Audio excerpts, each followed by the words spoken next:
Grégoire Favet. Et on va continuer de parler de cet environnement macroéconomique, politique aux États-Unis, en zone euro, dans les émergents, avec Didier Saint-Georges, membre du comité d'investissement de Carmignac Gestion. Bonjour Monsieur Saint-Georges. Bonjour. Merci d'être avec nous. On vous retrouve une fois par mois pour faire le point. Si on commence sur la zone euro, on a le sentiment que le mois de juin va être long, voire très long.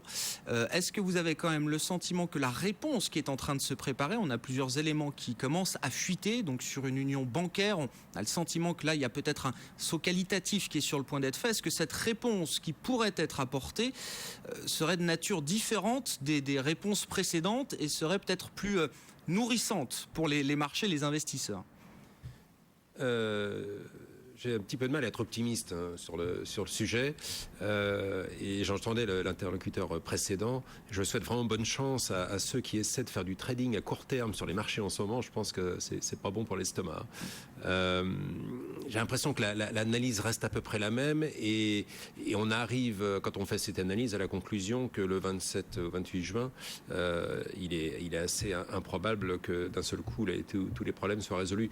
Le problème de déficit des paiements courants, qui est le problème clé lié au problème de compétitivité, on va pas le résoudre d'ici là. Le problème de sous-capitalisation du secteur bancaire, on va pas le résoudre non plus en un mois. Et puis il reste le problème de capacité de se financer des pays. On voit l'Espagne qui prétend pouvoir continuer de se financer, c'est de plus en plus cher.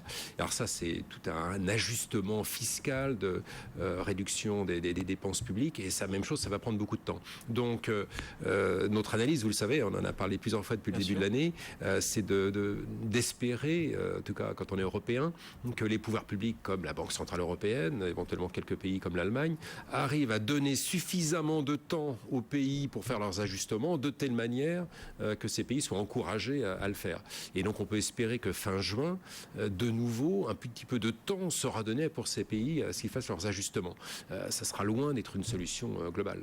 Ouais, on a quand même Est-ce que vous avez le sentiment, on est dans... Alors, si on prend le reste, on a le scénario qu'on redoutait, qu'on attendait, qu'on craignait, c'est-à-dire une contamination peu à peu au reste du monde. La situation économique en zone euro qui s'enlise commence à toucher les États-Unis, toucher les émergents. Est-ce que c'est déjà l'analyse que vous faites? Est-ce que vous êtes surpris par la rapidité ou non de cette contagion?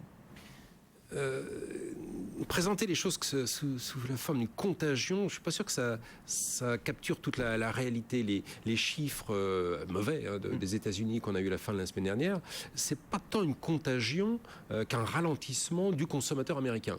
Et d'ailleurs, c'était un des sujets qu'on avait anticipé ensemble il y a 3 mois et qui finalement se produit. Donc c'est plutôt le contre-coup des restructurations très en profondeur qui ont eu lieu aux États-Unis, les entreprises qui ont rationalisé leur bilan, réduit leurs effectifs, réduit les salaires.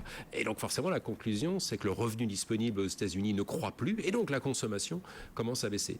Et le chômage lui-même en pâtit. Ça, c'est une problématique qui n'est pas une problématique de contagion. Donc c'est quelque chose qu'on craignait. C'était une des raisons pour lesquelles nous, on s'était positionné de manière très, très prudente. On peut imaginer que dès lors que les investisseurs, le marché, n'auront plus cette illusion que les États-Unis sont capables d'avoir une croissance de 2,5-3% tirée par la consommation, alors même que les revenus ne croissent plus, à partir de là, on peut penser que les marchés vont trouver un équilibre à peu près correct. Et il est vrai que sur ce critère-là, nous, on serait un petit peu tentés, si c'était le cas, de réduire un petit peu les positions de couverture qu'on avait en place, dans la mesure où le marché ne se ferait plus d'illusions sur ce qu'est la croissance américaine. Très concrètement, est-ce que ça s'applique également à la zone euro? Est-ce que vous avez le sentiment aujourd'hui que le marché intègre tous les stress qui nous entourent et que du coup peut-être que le potentiel de bonnes nouvelles est en train de grandir devant nous et qu'il est peut-être temps justement de reprendre du risque? Est-ce que c'est le sentiment que vous avez aujourd'hui chez Carmignac? Et puis, question très concrète, vous êtes connu entre autres pour être un gros acheteur de Bund et ce depuis un bon moment déjà, et les marchés vous donnent jusqu'à présent raison. Quand vous voyez le taux à 10 ans allemand revenir à 1,12% et des poussières la semaine dernière, est-ce que la réflexion autour d'un allègement de vos positions sur la dette allemande commence à s'accélérer un peu? Oui, clairement. Clairement, c'est tout l'avantage d'avoir un regard global, c'est qu'effectivement, le fait qu'on ait utilisé les Bund allemands comme outil de protection, mais parmi d'autres, aux côtés des treasuries américains, aux côtés du dollar, aux côtés des expositions actions par pays, aux côtés de la construction de portefeuille. Donc parmi tous ces outils, il est clair qu'on a bien profité de la baisse des taux allemands. Je me souviens encore quand ils étaient à 2% et qu'on entendait la remarque en disant quand même 2%, c'est... Ils étaient les premiers à vous la faire, mais bien sûr. Voilà. Mais et donc c'est vrai qu'au niveau actuel, il y a peut-être mieux à faire que de continuer à être très exposé à la baisse des taux allemands. Et donc ça fait partie des outils de gestion du risque sur lesquels on est en train de refaire quelques rééquilibrages pour plutôt en favoriser d'autres. Mais c'est de la gestion, je dirais, à l'intérieur d'une tendance. Le point clé, c'est ce qu'on discutait il y a 2 minutes, c'est bien être lucide sur les tendances de moyen terme. Et là-dessus, on construit les portefeuilles. Je regardais il y a quelques jours la performance de nos fonds sur les 5 premiers mois de l'année, qui est honorable. Eh bien, cette performance, elle est davantage due à la construction de portefeuilles qu'aux gestions des couvertures. La clé, c'est vraiment de se dire, est-ce que cette crise européenne est en train de faire dérailler le monde entier ? Et auquel cas, il y a une espèce de corrélation, tout va dans le même sens, ou y a-t-il, avec une gestion globale, possibilité d'aller chercher les moteurs de performance sans être complètement hypnotisé par la crise européenne ?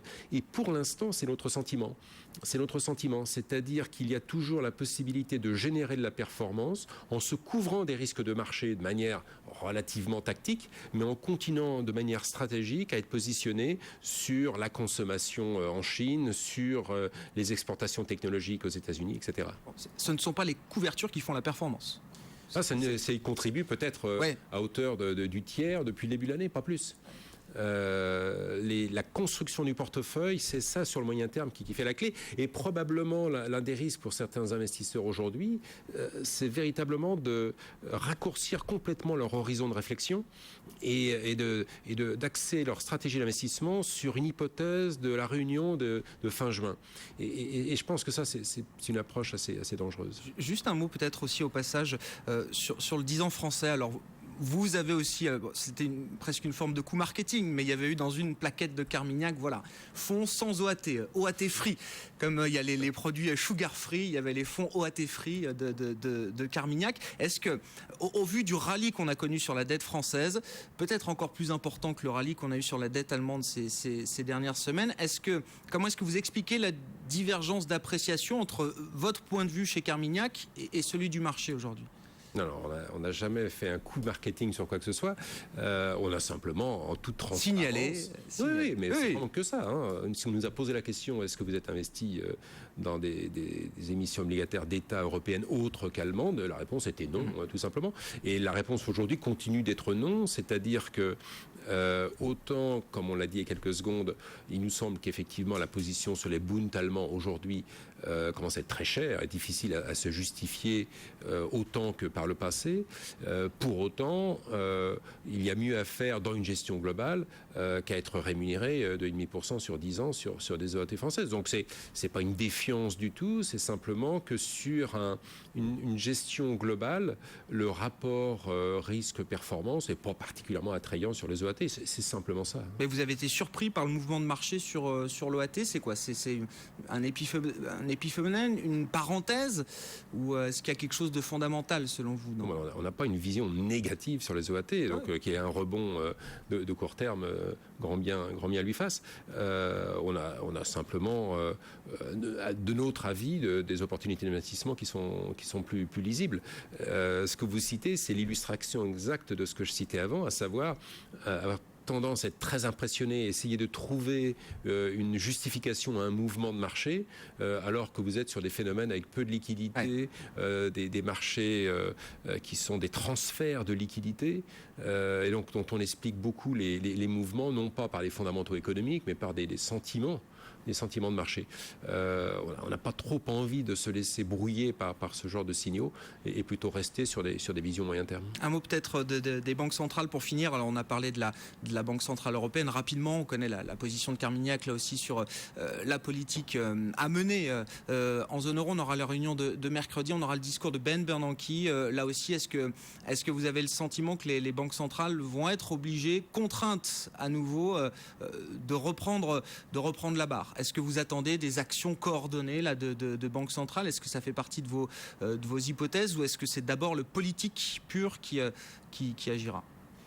Alors sur ce sujet-là, on est assez convaincu, comme vous le dites, que tôt ou tard, effectivement, il faudra que les banques centrales européennes fassent partie d'un effort bien plus considérable pour constituer une solution. Le problème, c'est qu'on est rentré dans une phase de négociation extrêmement dure. Alors négociation, c'est une bonne nouvelle. La rupture des négociations serait une mauvaise nouvelle. Donc très bien, sauf qu'il faut bien être conscient du fait que ni du point de vue de la BCE, ni du point de vue de l'Allemagne en tant que pays, et principal contributeur au fonds de sauvetage européen, il faut s'attendre à une sorte de reddition en race campagne. En disant, volte-face comme ça de l'Allemagne est impossible à imaginer. C'est pas comme ça qu'on mène une négociation, donc je ne m'attends pas à ce qu'il l'amène de cette façon-là. Donc bien se rendre compte que cette résolution par la négociation est quelque chose qui ne va pas satisfaire les marchés du jour au lendemain, par définition, pratiquement. Mais j'ajoute vraiment, c'est clé quand on est un investisseur global, le fait de se dire qu'une négociation, aussi difficile soit-elle, tant qu'elle existe, elle permet de raisonner globalement et ne pas être dans une situation où un accident financier majeur en zone euro balayerait toute considération fondamentale dans les univers géographiques loin de l'Europe et par conséquent rendrait une gestion globale moins pertinente.